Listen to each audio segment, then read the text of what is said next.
Proyek adalah rangkaian kegiatan yang mempunyai dimensi waktu, dimensi fisik, dimensi biaya, guna mewujudkan gagasan serta mendapatkan tujuan tertentu. Sebagai satu sistem, proyek adalah organisasi yang dibentuk dalam rangka menyelesaikan suatu tugas spesifik. Proyek adalah usaha yang kompleks, MRPK, kesatuan dari tugas-tugas yang berhubungan dengan sasaran, jadwal, dan anggaran yang telah dirumuskan. Dengan demikian, proyek adalah suatu proses untuk hasilkan produk, punya siklus hidup, jelas titik awal dan jelas titik akhirnya. Berikut 7 ciri umum proyek. 1. Kejelasan tujuan, sasaran, harapan, dan strategi. Kedua, kejelasan rencana kerja, jadwal, dan anggaran biaya. Ketiga, kejelasan peran, tanggung jawab semua pihak personil yang terlibat. 4. Kejelasan mekanisme, monitoring, koordinasi. Kelima, kejelasan mekanisme, sistem evaluasi. Yang keenam, ada sistem kerja yang bersifat dinamis, yang tidak terikat kepada kerangka organisasi rutin. Yang ketujuh, ada kejelasan pemahaman mengenai tata cara. Proyek. Kegiatan proyek merupakan suatu rangkaian kegiatan yang hanya satu kali dilaksanakan dan umumnya berlangsung dalam jangka waktu terbatas. Proyek merupakan upaya dalam suatu rangkaian kegiatan dengan memanfaatkan sumber daya yang ada untuk mencapai tujuan tertentu yang harus diselesaikan dalam waktu terbatas. Berikut adalah macam-macam proyek.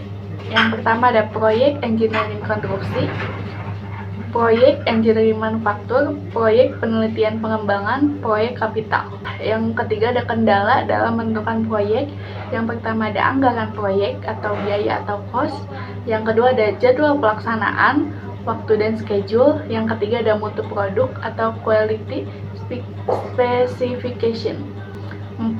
Ada penyebab timbulnya suatu proyek. Yang pertama adalah rencana pemerintahan. Yang kedua ada permintaan pasar. Yang ketiga dari dalam perusahaan. Dan yang keempat dari kegiatan penelitian dan pengembangan. Berikut adalah definisi manajemen proyek. Dengan demikian, manajemen proyek adalah suatu sistem atau tata laksana untuk menjalankan suatu organisasi, suatu tugas yang spesifik dibatasi oleh waktu, sasaran, dan biaya. Dari definisi di atas, dapat dilihat bahwa apabila suatu sistem tata laksana tersebut untuk menjalankan organisasi kegiatan rutin, maka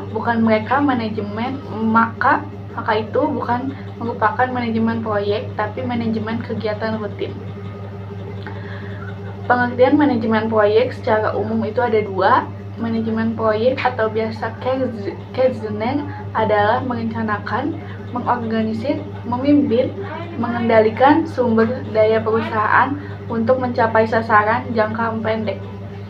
Yang kedua ada manajemen proyek atau Wedeman adalah ilmu dan seni untuk mengatur, memadukan sumber daya manusia dan sumber daya lain untuk mencapai tujuan dalam waktu anggaran. Yang terakhir ada jenis bangunan dalam proyek konstruksi yang biasa pada bangunan sipil. Yang pertama ada jalan, jembatan, bendungan, dan infrastruktur lainnya. Ciri-cirinya, proyek konstruksi dilaksanakan untuk mengendalikan alam agar berguna bagi kepentingan manusia. Pekerjaan dilaksanakan pada lokasi yang luas atau panjang dan kondisi sangat berbeda satu sama lain. Modul 2. Tata laksana proyek. Tata laksana proyek adalah susunan yang disiapkan setelah rencana ditunjukkan sebagai pelaksana proyek. Tata laksana proyek adalah kegiatan-kegiatan yang harus dilakukan secara berurutan untuk menyelesaikan suatu proyek. Tahapan-tahapan dalam manajemen proyek yaitu Project Initiation Phase, Project Planning Phase, Project Execution Phase, Project Monitoring dan Control Phase. Monitoring proyek merupakan langkah untuk menentukan pengendalian proyek. Dengan melakukan monitoring jadwal dan biaya, kita dapat mengetahui seberapa besar penyimpanan biaya dan seberapa lama jangka waktu yang dibutuhkan untuk menyelesaikan proyek. Pekerjaan mobilisasi. bertujuan untuk mengadakan atau mendatangkan peralatan, personil, dan perlengkapan untuk melaksanakan semua item pekerjaan di lapangan. Ikut alat berat di lapangan.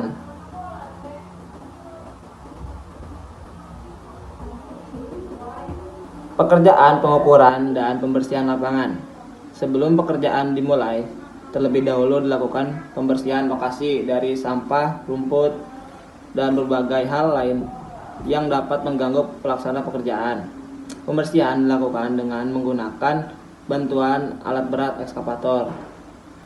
Setelah pekerjaan pembersihan lapangan selesai dilakukan, barulah dilakukan pengukuran lokasi. Hal ini bertujuan untuk menentukan alat bangunan, elevasi, dan titik ikat. Dalam pengukuran digunakan alat teodolit dan rambu ukur.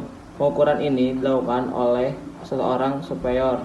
Titik-titik yang menjadi acuan ditandai dengan menggunakan patok. Pekerjaan pemasangan bahu plank. Bahu plank terbuat dari papan yang di bagian atasnya dipakukan pada patok kayu persegi 5-7 cm yang tertanam dalam tanah cukup kuat. Untuk menentukan ketinggian papan bahu plank secara rata, bagian atasnya dari papan bahu plank harus di waterpass. Sedangkan untuk mengukur dari titik as ke as antar ruangan digunakan meteran. Setiap titik pengukuran ditandai dan ditulis ukuran pada papan bahu plank agar mudah dicek kembali. Pemasangan papan bahu plank dilaksanakan pada jarak 1,5 sampai 2 meter dari as keliling bangunan. Modul 3, organisasi proyek konstruksi. Organisasi proyek yaitu sekelompok orang-orang yang harus mengkoordinasikan aktivitas-aktivitasnya untuk memenuhi tujuan organisasi. Bentuk organisasi yaitu ada 5. Yang satu, ada organisasi garis, yaitu bentuk organisasi tertua dan paling sederhana. Jumlah karyawan sedikit dan pemilik merupakan pimpinan tertinggi.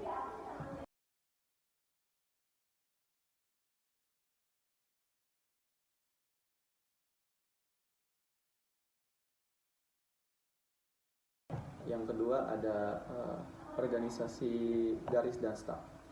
Organisasi garis dan staf. Dalam organisasi garis dan staf ini terdapat 2 kelompok orang yang berpengaruh dalam menjalankan organisasi, yaitu orang yang menjalankan tugas pokok untuk mencapai tujuan dan orang yang menjalankan tugas berdasarkan keahlian yang dimiliki berfungsi memiliki saran kepada unit operasional.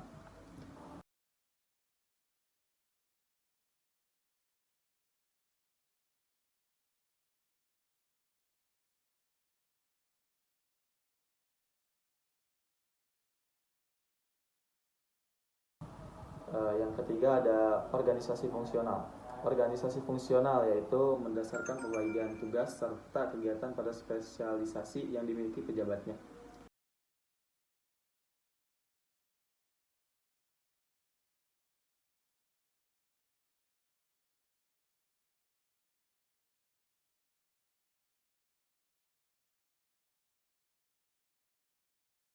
Yang keempat ada organisasi matriks lemah. Merupakan bentukan baru dari organisasi fungsional. Bentukan organisasi baru yang beranggotakan staf dan setiap fungsi yang ada disebut organisasi matriks lemah. Lalu ada organisasi matriks kuat, yaitu pengembangan dari organisasi matriks lemah dengan menempatkan seorang kepala proyek.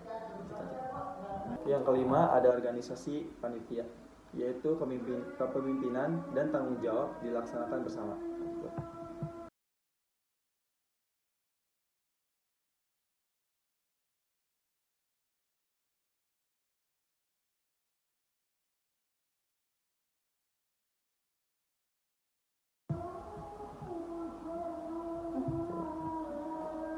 Lalu ada tipe organisasi dalam proyek konstruksi.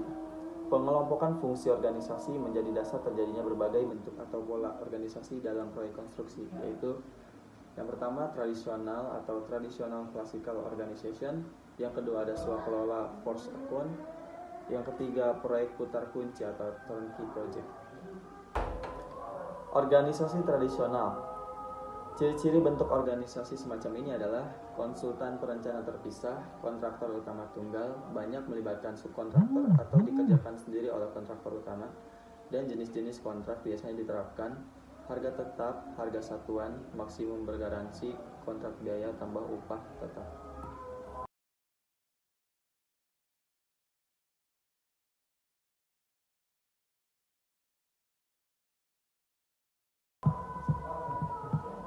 Yang kedua ada organisasi swakelola. Ciri-ciri bentuk organisasi proyek swakelola adalah pemilik proyek bertanggung jawab atas perencanaan dan pelaksanaan proyek yang bertindak sebagai konsultan perencana dan kontraktor. Pekerja dapat dilaksanakan dengan kemampuan sendiri secara fakultatif atau dilaksanakan oleh kontraktor atau subkontraktor. Jenis kontrak yang diterapkan, harga tetap, harga satuan, kontrak yang dinegosiasikan.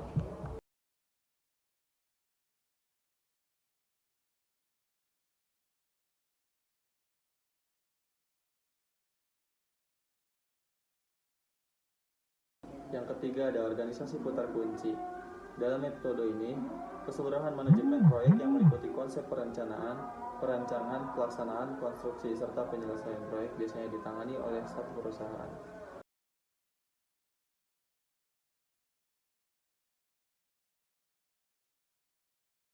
Lalu ada jasa konsultan value engineering. Tujuan value engineering adalah mengurangi biaya proyek dengan cara meninjau pembiayaan yang tidak dibutuhkan yang berkaitan dengan masalah teknis yang teramati pada tahap pelaksanaan termasuk persiapan tanpa mengurangi mutu, keandalan, serta fungsi proyek itu sendiri.